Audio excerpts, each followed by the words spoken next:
আজ আমি তোমাদের সাথে একটা পাওয়ারফুল ম্যানিফেস্টেশন টেকনিক শেয়ার করতে চলেছি, যেটা তোমরা কখনো কোথাও শোনোনি। কিন্তু এই ম্যানিফেস্টেশন টেকনিকটা এতটাই পাওয়ারফুল, এটা যদি তোমরা করতে পারো, যে কোনো ধরনের উইশ কিন্তু খুব শীঘ্রই তোমরা পূরণ করে নিতে পারবে।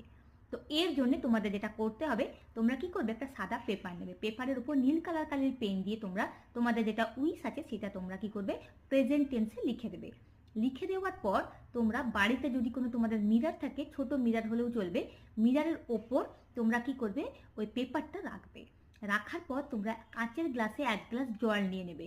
জল নেওয়ার পর তোমরা ওই পেপারের ওপর তোমরা গ্লাসটা রাখবে। রাখার পর এইভাবে গ্লাসটা ধরে তোমাদের যেটা উইশ আছে সেটা তোমরা 21 বার প্রেজেন্ট টেন্সে বলবে। বলার পর তোমরা ওই জলটা খেয়ে নেবে। যে কোনো ধরনের উইশ দেখবে তোমরা খুব শীঘ্রই পূরণ করে নিতে পারবে, কেন কি এটা খুবই পাওয়ারফুল। তো আজকের এই রেমেডিটাই তোমাদের ভালো লেগে থাকে, প্লিজ লাইক শেয়ার কমেন্ট করতে ভুলো না। Thank you.